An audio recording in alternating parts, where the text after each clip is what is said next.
Okay, so today I'm going to talk to you guys about bullying, harassment in the workplace. These are the two forms of misconduct that happen in workplaces, bullying, harassment. And first I'm going to start off with what harassment is. Harassment is defined as any behavior that is unacceptable to the recipient and also creates a hostile, intimidating, or offensive environment. And there's two forms of harassment that I'm going to be talking about today, sexual and racial. And the first one is sexual harassment. It is a form of sex discrimination which involves unwanted sexual attention. You may be able to recognize this by comments, jokes, looks, alluding to a personal lifestyle or sexual orientation by innuendos, provocative suggestions, or pushing people to accept an unwelcome invitation, or physical contact that is deemed unacceptable by the recipient or has no consent to. It's probably the most type of sexual harassment that you may be able to recognize that's most obvious. The next one is racial harassment. This is a form of racial discrimination that involves offensive behavior by a person of one racial or ethnic origin against a person or group of another. Some ways you may be able to identify racial harassment is derogatory name calling, insults, racist jokes, ridicule of an individual solely based on their cultural differences, exclusion from everyday conversations or events because of their ethnicity or race, and unfair allocation of work and responsibilities because of racial or ethnic origin, and the last one being the most obvious, displaying offensive or racist material, such as like sending emails that may be like jokes, but it has a racist intent. The next type of misconduct is bullying.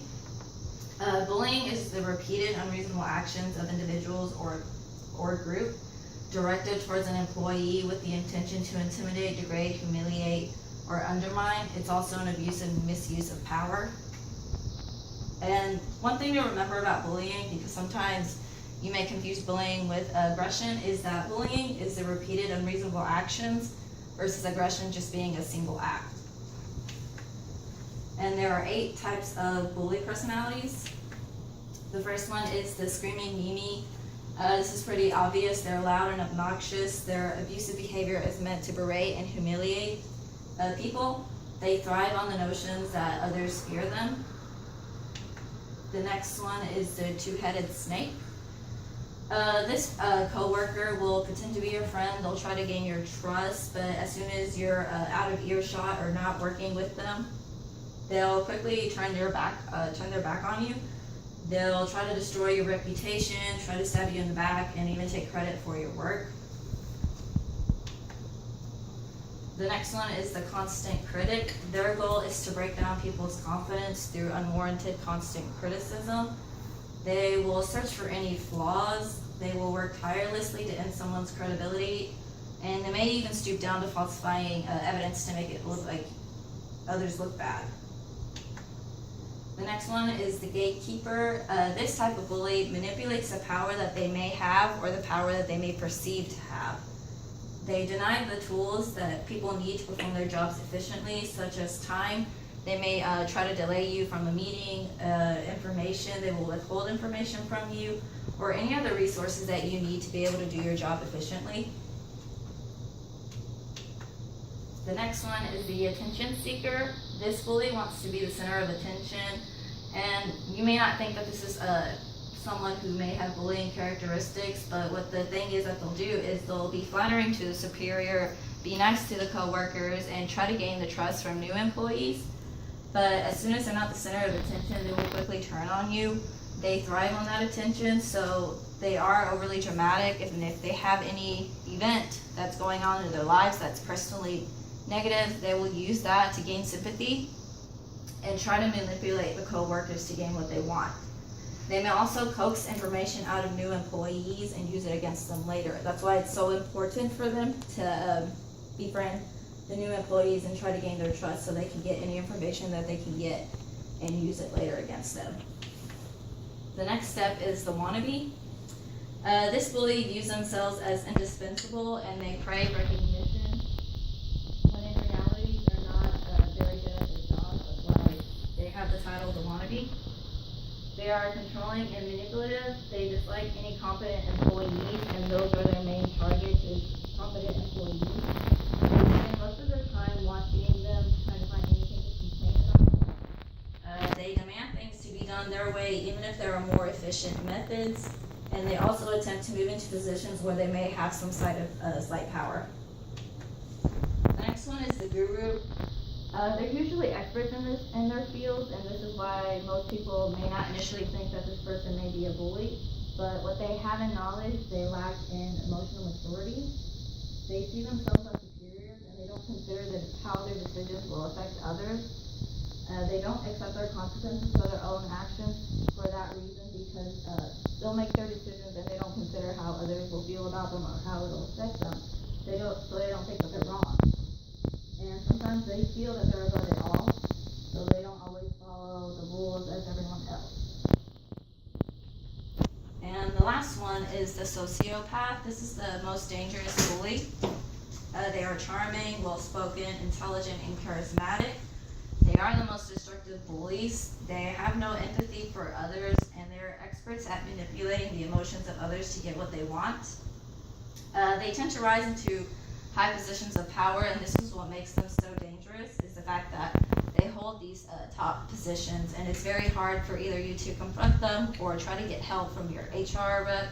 They may not listen to you or do anything because they are their boss or they hold such a high power. So how does this affect the victims? It affects them mentally, socially, and physically. It just doesn't affect them just confidence-wise. It affects their health. According to the Workplace Bullying Institute, 80% reported that they experienced anxiety when they were going through bullying. 52% they experienced panic attacks. 49% were diagnosed with clinical depression. And 60% also reported hypertension as well as irritable bowel syndrome. So it's not just something that affects you mentally or emotionally, it's also something that affects your physical body. And some have even considered self-harm, that being suicide. So how do we respond to this? Although this says that this is 7 ways to combat sexual harassment, this can also go for harassment in general. The first step would be to talk to the person directly, ask them to stop, tell them what's bothering you or that you feel is offensive. And if that doesn't help, try to find other victims and witnesses. You may find that you're not the only one that's being targeted. It's also very important to secure testimonies from the witnesses. Also, next step, after you find a support system, inform your supervisors, report incidents, write a formal letter detailing the incident. It's also very important to keep a log, so that way you are writing down everything that's going on that's happening, when it happened, and what time it happened. And after that, you contact your HR manager. They possess the knowledge, they're experts in this field, so they can give you the best advice to handle the situation and what steps to take next. The next step would be to contact the Equal Employment Opportunity Commission. If you feel that your HR rep isn't doing as much as they possibly could, you can file with them, and they investigate sexual harassment incidents as well as harassment incidents in general. And if you feel like nothing has happened or nothing is improving, your last and final step would be to file a lawsuit against the company, especially if you were wrongfully terminated due to these incidents. And 5 ways that you can combat bullying is to, first of all, evaluate the situation, look at it objectively, think about it. Are you the only one that's being targeted, or is this person just plain nasty to others? If you find out that you are being singled out, the next step would be to stand up to the bully. You have to remember that you are in the workplace, so you have to politely and professionally set your limits firmly. And if this doesn't help, start documenting the situation, keeping a log of the incidents, what they say or what they might do. Get supervisors involved, your trusted supervisors or your HR reps. And if nothing else happens or you don't see any improvement, it kind of sounds harsh, but moving on would be the next step. It's really important to take care of yourself, because this does affect your physical health, your emotional health, and your mental health. So you have to always put yourself first before thinking whether or not, the bully was in the wrong. I mean, they were, but it's always really important to take care of yourself.